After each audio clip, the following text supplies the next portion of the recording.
he's a flop at the 10 o'clock segment, and he flops completely, and he gets the Tonight Show. Mr. Veck, who goes to jail because of his abuse of animals, ends up getting a $10 million contract, and now he's got his own TV show. And we look at the other failures, complete failures, and they get the fruits of their failure. You look at our CEOs, who bankrupt our banks and end up with a big, big bonus. You look like somebody, Michael Jackson, Elvis Presley, both of whom died from an overdose of drugs, and now they're making millions over their failure. Or you look at some of the politicians, John Edwards, or the fellow from New York, and all of a sudden, it seems that failure makes us curiously more valuable. The more you fail, then you become more valuable. Yes, everyone loves a failure. And we look around at all these so-called politicians and CEOs and stars and football players, all these failures. We see Tiger Woods coming out of his rehab now, and he'll be making all kinds of money, and he's making all kinds of news. But the news at Middletown is terrible right now, where that factory blew up, the gas blew up, and many people are injured. We don't know how many dead. Yes, when we look at the failures in Hollywood, it seems that if you fail, you're going to end up becoming a star and get a lot of fruits of your failure. Now we have 3 men in today's gospel who are complete failures.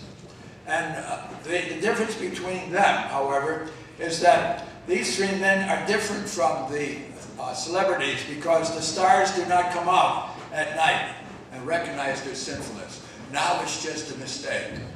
Tiger Woods says it was bad judgment.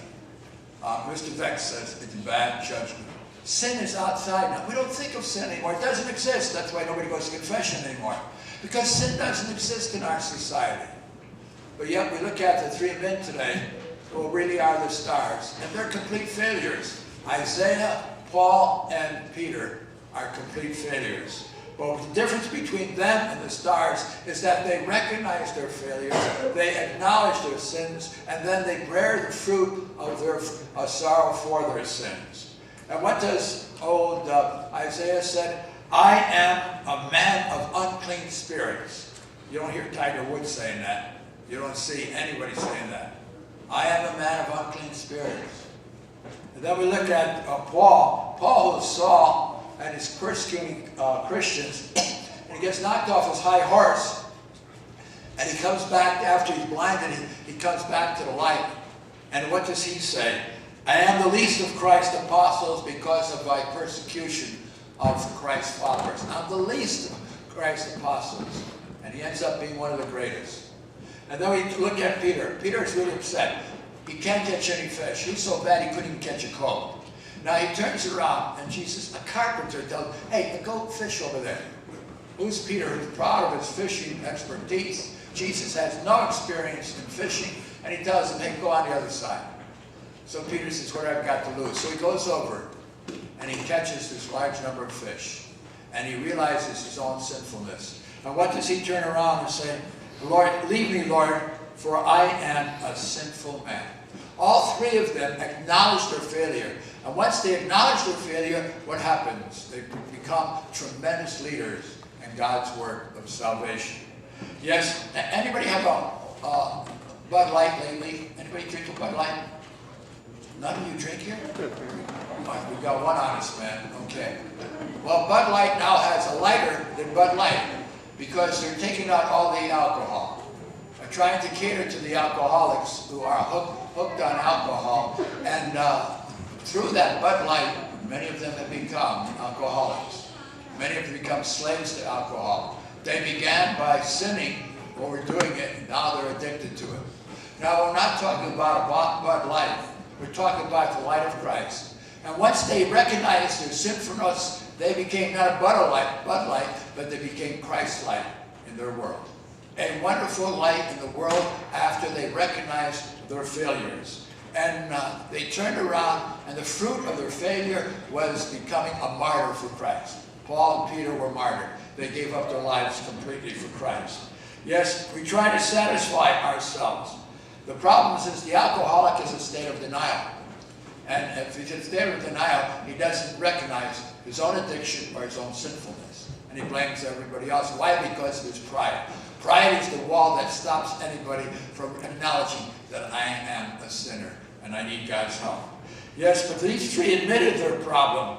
And what's happened? God's grace entered themselves. Once they admitted and recognized their sinfulness, God's grace entered their life. And they lit up their whole world. Not with a Bud Light, but with the Christ light in them. Yes, because they respected God's grace, that is the presence of God in them. Now, do you know somebody who's really a crank, always complaining? You know somebody who's always complaining? Peter, do you know somebody that works for you that's always complaining? Go to confession, you're lying. Who's a complainer? You know someone who's a complainer? Come on, raise your hand. Anybody knows? Always complaining. The kids we got 1, 2, 3, 4. You don't have to admit it. You don't have to put up your hands. Okay. Everybody knows somebody who's a complainer. They're never satisfied. They're always complaining. You can think of someone right now, and I'm complaining because you're not complaining. Think of somebody. Now, what's the reason why they're constant complaining? Their life is never right. They're always complaining. The main reason why they're complaining is because they're not aware of God's presence in their life. Show me a person who is aware that God lives with them and can say, I live not I, but Christ lives in me. You will never see a person complaining of they may have problems, they may have health problems, they may have financial problems, they may have marriage problems, they may have all kinds of problems. But if you're aware of God's presence within you, then your whole attitude changes completely, no matter what problems you have. And this is what happened to these young men. The three of them, they became aware of Christ's presence, and they turned away from their sin, and they began to profess the good news to others. Yes, God is calling us to become aware of his presence. Acknowledge our sinfulness and be rewarded with God's presence. We're kind of schizophrenic Catholics. Once we acknowledge our sinfulness, then we become aware of God's presence. When we acknowledge our unworthiness, then we become very conscious of Christ's love.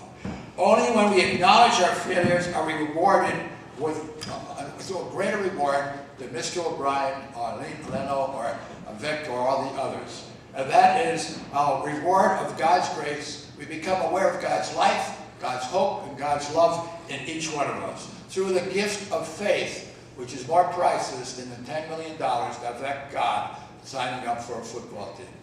Yes, we look at baptism. Baptism gives us God's life, God's love, and God's ministry. All of us are called to minister in our own world, in the ordinary circumstances of your life. Wherever you go Monday morning, you're called to minister to the people you come in your life, because you've got God's life and God's love. If you're aware of God's life and God's love, then you're going to be able to minister. All of us are called to be ministers. Through our baptism, we're anointed priest and prophet. But we live in a world that's very, very contrary to whatever we say today. The world is not aware of God's presence. We don't want to even put in God we trust on our doors or our nickels. No, we kind of block out our God. Now what happens? What kind of world are we bringing up in? Now we know that kids up to 10 years old watch 100,000 fights on television and 9,000 murders. That's just for the 10 years. Then they go another 10 years and another 10 years. And what happens in their teenage world? Did you see the headlines of the Hartford Courant today? Teen dates, abuse on teen states. The tremendous amount of abuse and violence. The word was violence. Well, when you've been brainwashed with fighting for 100,000 times, you see it, and you go in your teenage world, and you get into the jungle of technology, where what happens? You're texting, like somebody was doing right before Mass today. We're texting, or we're on the cell phone, or we're watching these games or television or whatever it may be, and you're not developing communication skills. And what happens? You've got, 300,000 fights you see. You've got 27 murders. You don't develop the communication skills. And what happens when you go into marriage? You see the results recently? I can't believe it. But I'm seeing that the parishioners are agreeing with the results. I couldn't take these real results. I thought they were false, but I asked the parishioners, I take a census after Mass, and I'm amazed that they agree. Statistics show, this is a small number, granted, that 78%